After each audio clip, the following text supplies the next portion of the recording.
What is going on, everybody, and welcome back to Red Seat Radio. My name is Corbin. I hope you all are riding the high of David Ortiz being in the Hall of Fame like I am. I love seeing angry Yankee fans on Twitter, and David Ortiz making it on the first ballot has riled them up. Always love to see it. But anyways, there is no real MLB news. The MLB lockout is in pretty much the same place as it was last video when we talked. They had two meetings, I believe, last week, and they went fairly well. They're making big headway, so I'm hoping baseball comes back within the next couple of weeks, but we'll see.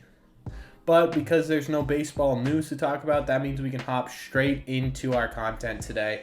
And today is Saturday, which means we are doing another installment of Fenway Futures, a series on this channel where I pick a top Red Sox prospect, talk about who they are, how they play, and what their road to the majors might look like. As always, before we get into that though, do me a favor and hit that subscribe button if you have not already. Also, make sure you guys have hit the like button as well. Both of those help out the channel and the video a ton. Thank you all very much for clicking on this video. Let's get into it.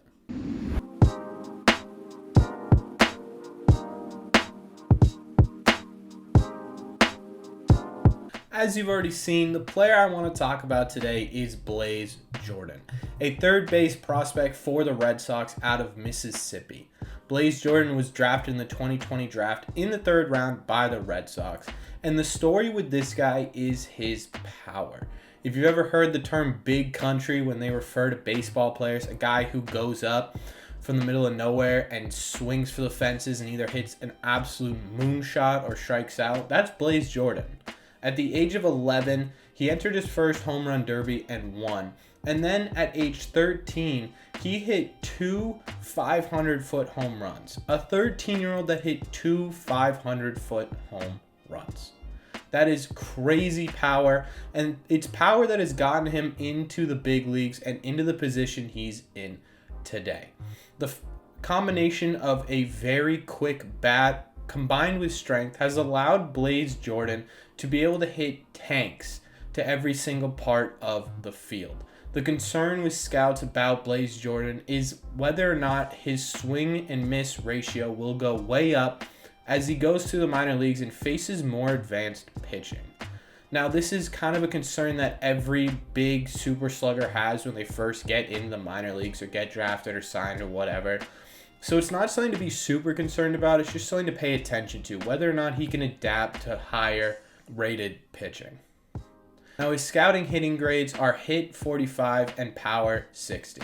Now, this makes a lot of sense because, like I said, Blaze Jordan isn't really a guy that's going to try and loop in a single in the 8th inning. He's going to go for that all-out home run. So it makes sense that his contact portion of the grading is a little bit less than average, and his power part of the grading is way above average. In 2021, Blaze spent most of his season splitting it between a couple of our single A affiliate ball clubs where Blaze Jordan had an average of 324, an OBP of 368, a slug of 590, 6 home runs, 8 doubles, and 26 RBIs all over 28 games. On the field, he's okay. He has very soft hands, and at third base, that's very important, but he has a below average arm, and because of his size and quickness, he has very limited range to get to ground balls to either side of him. Most scouts and reporters and analysts believe that Blaze will eventually make the switch over to first base, which will also be kind of tough for him because there's not a ton of righty first basemen. Now, Blaze Jordan is expected to be up in the majors in late 2024, which would be around the same time as Marcelo Meyer and Nick York. The problem with Blaze Jordan is that right now the Red Sox, their number 2 MLB rated prospect is Tristan Casas, a first baseman. And along with Bobby Dahlbeck and Rafael Devers, they are making it very difficult for Blaze Jordan to have a clear path into the majors. So, what is that path going to look like? In my opinion, Blaze Jordan is really going to have to work on becoming more than just a one-tool player if he wants to be a day-to-day player for the Boston Red Sox. And he has been. Over this past year, he's been working on different plate approaches in different situations, not just going for the longest hit home run record every single at bat. He's also been trying to lose weight and improve his quickness on the base pass, also his lateral quickness, which would allow him to be better on the field at third base. The question is whether or not he'll be able to actually put it together.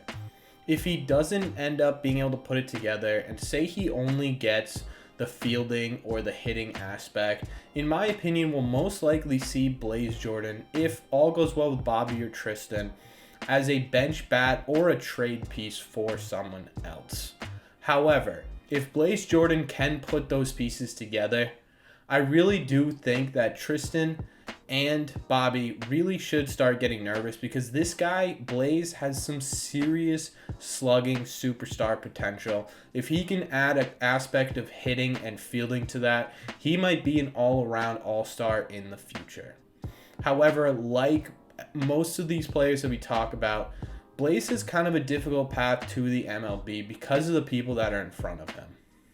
He's going to have to make a lot of news and do so well in the minors that the Red Sox feel as though they're wasting his talent and wasting their time leaving him in the minors. If he can do that, I could see him being on the Red Sox in 2024.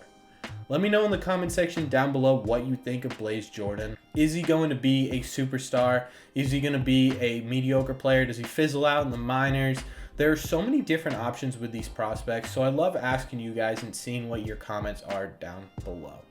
As always, if you've made it to the end of this video, make sure that you are subscribed and make sure you've hit that like button as well. You clearly enjoy the content, they help out the channel, and mean a whole lot to me.